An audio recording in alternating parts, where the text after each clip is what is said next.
Il est 17 h ce vendredi 8 février. Le soleil se couche sur Tulle et le coup d'envoi de la seconde nuit de l'orientation vient d'être donné.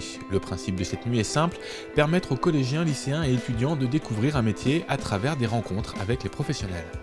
Tu travailles en équipe, mais à un moment donné, c'est toi qui prends les décisions, c'est toi qui gères ton équipe. Donc c'est aussi un peu chef d'orchestre, chef.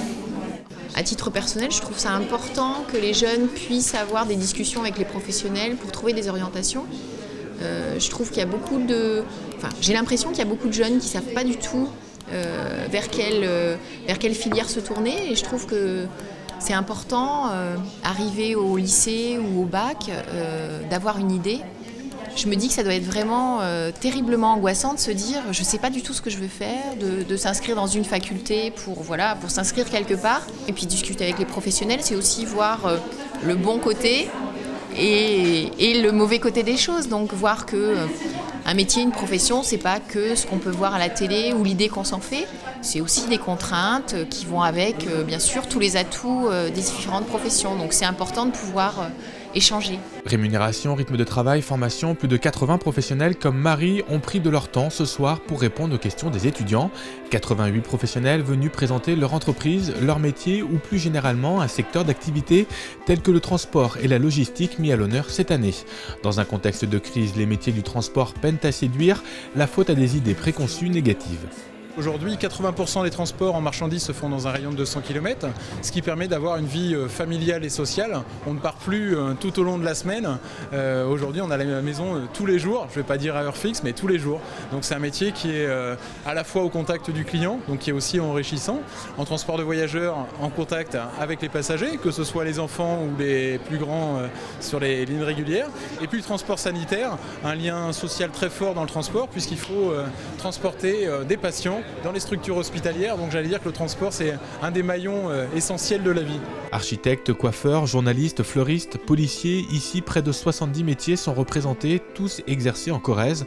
Alors quelle différence me direz-vous avec un carrefour de l'orientation comme il en existe partout sur le territoire dans l'année? Eh bien l'approche tout d'abord et les interlocuteurs.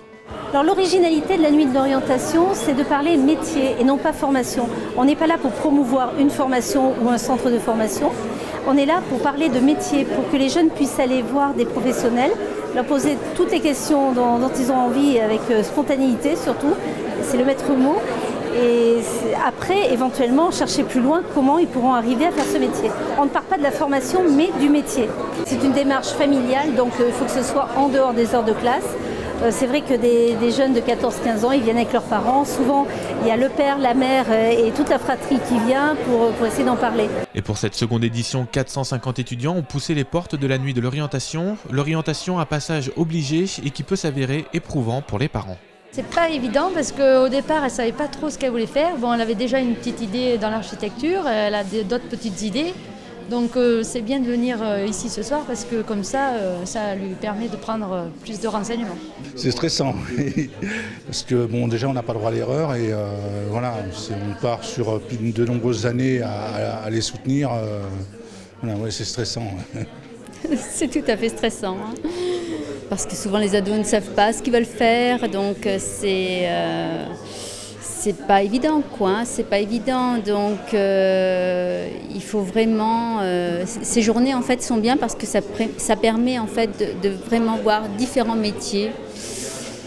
On est allé voir différentes personnes et j'espère quand même que ça va consolider quand même des idées et qu'elle partira dans quelque chose qui lui plaît. Et pour ne pas se tromper, mieux vaut prendre son temps et ça tombe bien, à Tulle, ils avaient toute la nuit.